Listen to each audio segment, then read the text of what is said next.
E eu sinto que nós estamos no mesmo ciclo, né, desde que Lula assumiu o poder e foi para a reeleição em 2006, que foi quando ele, em resumo, tá, de maneira, vamos dizer, bem resumida, entendeu que se ele comprar o voto dos mais pobres com políticas assistenciais, está tudo resolvido.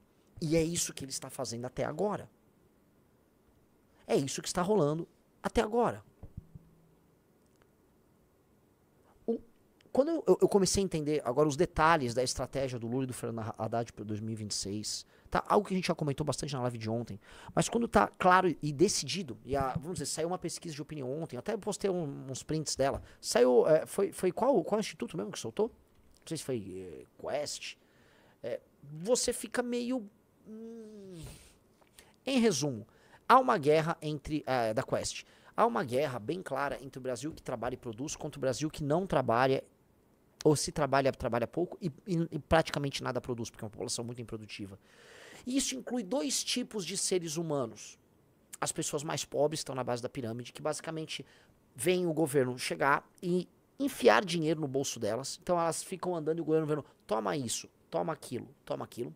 E do outro lado, o maior beneficiário de um governo, que em resumo é um governo sempre deficitário. Ora, entenda uma coisa, meu amigo. Se o governo não consegue pagar as contas dele, é igual uma pessoa. O que você faz, Aloysio? Se você precisa pagar as contas, você não consegue pagar, você não tinha dinheiro. O que você faz? Tem que correr atrás. E o que significa esse correr atrás? Arrumar emprego. Não. Vamos supor que você tem emprego. Vamos lá, Riso. Oi. Seu gasto é 10 e seu ganho é 8. Como você faz para pagar os dois de diferença? Dívida. Dívida. Então, para o governo ficar botando dinheiro no bolso das pessoas, como ele próprio está deficitário, ele fica contraindo dívida. E ele fica nesse jogo de contrair dívida de um lado, enquanto dá o dinheiro nos mais pobres do outro. Neste jogo, bancos, instituições financeiras, detentores de título, fundos, eles ficam basicamente, né, com o seu capital preso, girando essa dívida, vivendo desses dividendos disso aí. A população mais pobre fica sendo abastecida, não sobra dinheiro para atividade produtiva, a classe média fica arrochada, o Brasil não cresce. E uma hora esse ciclo vai girar até colapsar. Que é o que está pintando que vai acontecer. E é tão óbvio que isso vai acontecer, todo mundo tá vendo que isso vai acontecer, todo mundo tá percebendo que esse é um desenho de um país que é pouco produtivo, que não faz nada para melhorar a sua própria produtividade, que é inimigo de reformas microeconômicas, amigas de quem trabalha e produz, que ainda assim as pessoas não se rebelam. Não há uma revolta por parte das pessoas, e os candidatos têm que enfrentar este modelo do PT, mentem e não traem um assunto como precisa ser trazido. Eu não vou ver já que sou, né, aparentemente pré-candidato, eu não estou vendo nos meus concorrentes diretos sequer vontade de abordar o assunto como precisa ser abordado.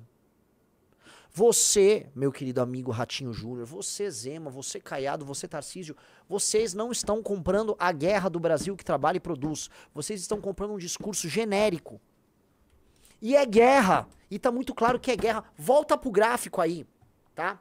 De julho desse ano até outubro desse ano, quem é beneficiário do Bolsa Família saiu da aprovação de 50% para 67%. O Lula aumentou 17 pontos percentuais a aprovação junto a esse público. E a desaprovação caindo proporcionalmente. E o Brasil tá tão coitado, pobre, que quem não é beneficiário ainda tá ok, melhorou um pouco. Isso é insano. Isso é insano. O efeito de compra de voto do Lula sobre essa população mais pobre e a destruição do nosso futuro por colocar o Brasil num modelo econômico falido, mentiroso, isso é mentiroso. Tá dado, tá na cara de todo mundo. O Lula tá feio, assim, ó, nem veio os efeitos positivos pro Lula em termos de imagem dessa possível ideia de dar um passe livre pra geral. Tome um passe livre. Ainda não surgiu, mas isso vai ressoar inclusive com quem trabalha.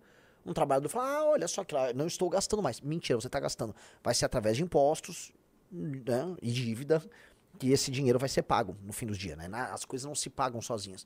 Mas a pessoa vai achar que não está saindo mais do bolso dela. Essas pessoas mais humildes, a mesma coisa. No fim do dia, veja, a tendência da aprovação do Lula é aumentar. Ano que vem, idem. E a tendência de reprovação dele junto às classes médias é de ficar igual. A questão é que a classe média já tá anestesiada, ela tá derrotada, tá anestesiada, e nos últimos anos a classe média foi levada a crer que o grande tema que ela tinha que tratar é a anistia. Meus amigos, o antipetismo ficou achando que o grande tema pra enfrentar um cara que compra votos mais pobres é anistia. Não te deixa desesperado. É impossível que você tá vendo não fique desesperado, igual um maluco, eu tô, é como se tivesse uma briga, você tá, sei lá, na escola, aí tem um cara que quer te bater. Esse cara tem a turma dele. Ele tá com a turma. É o Lula com a turma de amigos dele. O Lula dá comida, dá dinheiro, dá tudo pros amigos. Os amigos dele querem sair pra porrada. Aí a gente tem a nossa turma, que consegue ir lá brigar. Nossa turma é mais esperta e tal. Só que a nossa turma tá apaixonada por um valentão otário, que é o Bolsonaro. Aí esse valentão otário, sei lá, ele quebrou o pé.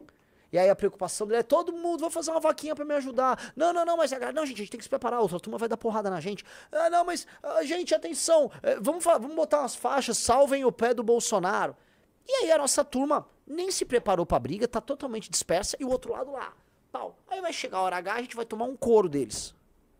E mais, os outros caras da nossa turma aqui, eles estão tipo, não, temos que preocupar realmente com o pé do Bolsonaro. O Bolsonaro, ele tem que estar muito bem aí, né? Temos que lutar por isso. Esta é a pauta importante nossa, tá? E eles se odeiam entre si e vão ficar brigando. Esse é o jogo.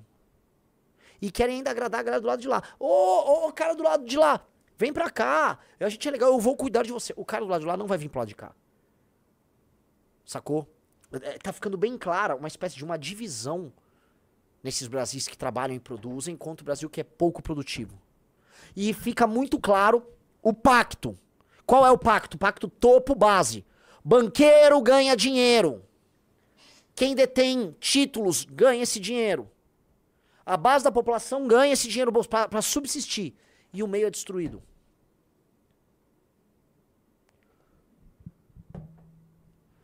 Pô, não tá claro isso? Não te desespera essa parada, galera? É desesperador. É desesperador porque começa a cada vez menos fazer sentido ficar aqui pra muita gente. Cada vez menos. Quem vai embora está tomando uma decisão racional e uma decisão que está protegendo o seu... Não é nem seu futuro, é seu presente. O seu presente tá, vamos dizer, sendo preservado. Riso, a gente tá só com um canal ou com dois hoje? Dois, tá. Então no MBL estamos com 2.400, no outro estamos com... Com 1.500. Tá, estamos com 4.000 pessoas aí ao vivo. Tá. Pessoal, like na live pra ajudar essa live a crescer. Tá.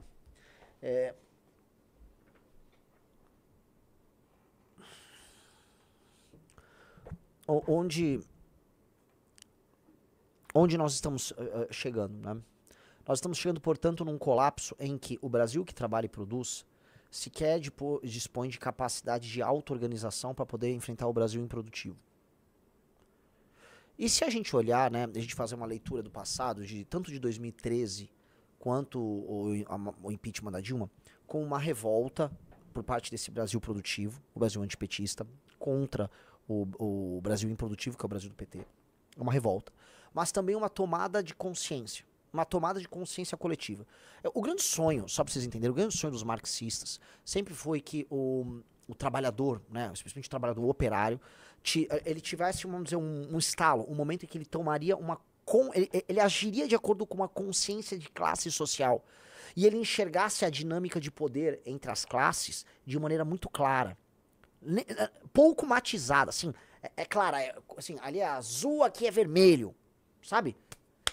E ele entendesse o outro operário como alguém que pensa e age de maneira similar a ele e que vive de acordo com os determinados estímulos porque sofre as mesmas dores. Tudo isso que os marxistas queriam que acontecesse que não aconteceu. E sempre foi forçado. Para começar pela Revolução Russa. Nos fenômenos de classe média, de tomada de consciência identitária, por vezes acontece. E no Brasil meio que aconteceu. 2013 foi uma febre, e aí a coisa toma sentido em 2015, 2016. E isso se torna uma revolta popular de classe média, tomada de consciência, formação de identidade, apropriação de símbolos nacionais. Foi uma série de coisas que criaram isso. Isso era para ser positivo, porque isso deu em Lava Jato, isso deu em queda da Dilma, isso deu em prisão do Lula.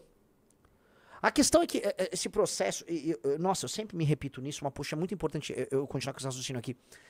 Isso foi dar no erro Bolsonaro, e aí foi ser conduzido pela personalidade do cara, e era uma personalidade burra que não entendeu nada do que era o processo, é um sujeito pequeno e tal.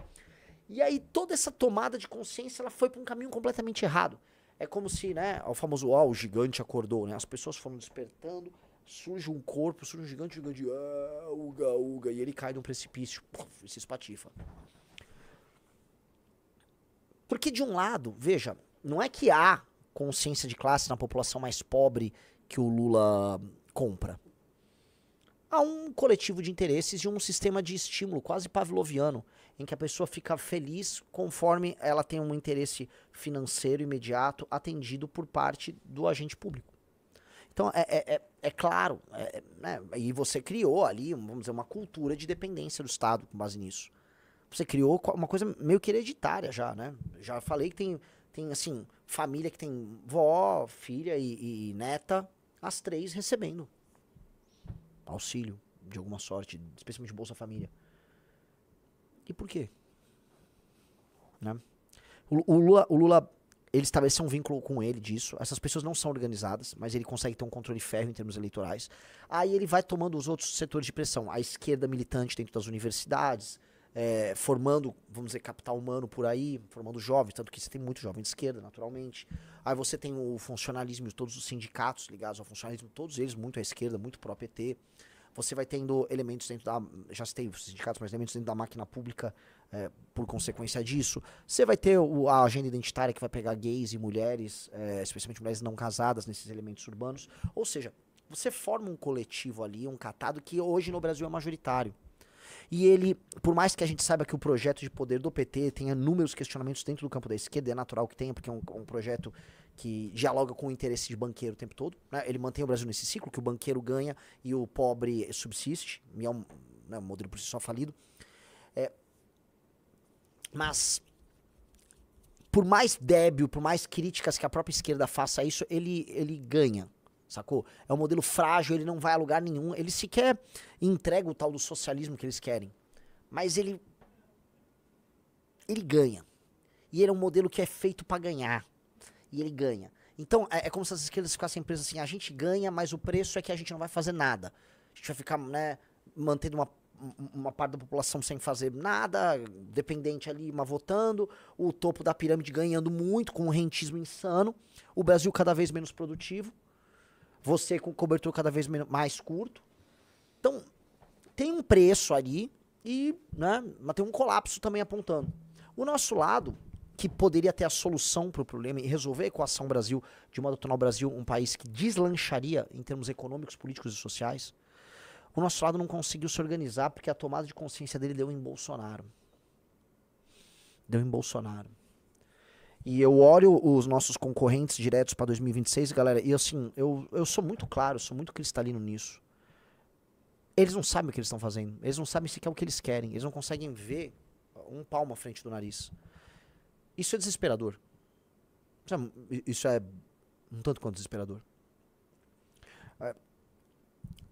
Eu sei que isso oferece para nós, e eu olho para vocês que estão me assistindo falando isso assim, de maneira quase como um convite, vai. Isso naturalmente é um convite para que outras pessoas tragam uma solução. E é por isso que a criação do Partido Missão e o fato de a gente estar conseguindo ressoar com pessoas tão talentosas, tão boas nos últimos anos, isso me alenta, que eu falo, pô, beleza, as pessoas estão falando, cara, são vocês. Mas todo dia eu tenho que aprender uma solução nova, todo dia eu também vejo assim, o quão pequeno é a nossa estrutura comparada com a dos nossos adversários. E o que também me desespera é, conforme a gente vai descobrindo as respostas, e vai descobrindo a resposta, eu vejo, meu Deus, como é que ninguém viu isso antes? Como é que ninguém no campo da direita pensou em alterar o sistema de incentivos dentro da máquina pública para você melhorar a administração pública e diminuir a dependência do centrão?